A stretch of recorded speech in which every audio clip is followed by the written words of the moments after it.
Have you ever wondered why some conversations just flow while others feel awkward or forced? What if I told you there's a simple reason and it's something you can master? Hey everyone, welcome back to English Lab, the place where we break down real conversations, explore powerful ideas, and help you become more confident in everyday speaking. Today's topic is one you don't want to miss. In this episode, we're diving into a real talk that reveals insights, tips, and even a few unexpected surprises that could change the way you speak and connect with others. So grab your headphones, settle in, and don't just watch, listen closely. This conversation might just shift your perspective. Let's get into it. Hey, Mark, do you ever feel like your brain goes completely blank when someone suddenly speaks English to you? Oh, yeah. Like when you know the words, but your mouth forgets how to use them? Exactly.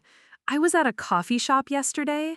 The cashier said, "What can I get you?" And I just stood there, smiling like a lost tourist. Been there. You probably rehearsed your order in your head 10 times, right? Yes, but the moment came and boom, confidence gone. That's super common, Lena. It's not about how many words you know, it's about how comfortable you feel using them in real situations. So, how do you get comfortable? Do you just fake it till you make it? Kind of, yeah. When I first moved to London, I was scared of saying the wrong thing, but I realized something big. People don't care if your grammar is perfect. They care if you're trying. But what if they laugh or don't understand me? That's the scary part. Honestly, most people won't laugh, and if they don't understand, they'll ask. You know what helped me most? Talking to myself in English. Wait, like out loud? Yeah, in the mirror, while doing dishes, walking around, just small things. I'm hungry. Where's my phone? It trains your brain to think in English, so it doesn't freeze under pressure. I do talk to myself sometimes in Khmer. Maybe I'll try it in English. Do it, and record voice notes too. You'll get used to your own voice in English. I used to hate how I sounded, but now it's normal. That's so weird, but kind of genius. I guess confidence isn't about speaking perfectly. It's about daring to speak at all. Exactly.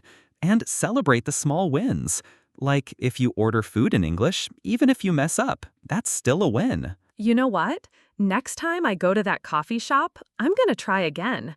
And this time, I'll actually say more than just yes. That's the spirit. Keep going. Confidence isn't something you wait for, it's something you build, one awkward moment at a time. All right then. Challenge accepted. English coffee mission round 2. Let's go. And hey, if you're reading this and feel nervous speaking English, just remember, don't wait to be perfect. Speak now. Get better later. Confidence comes from action, not perfection. Every small step counts. Talk to yourself, make mistakes, and keep going. Try saying 3 sentences out loud in English today, even if it's just to yourself. It starts with a whisper. Soon, you'll speak with confidence.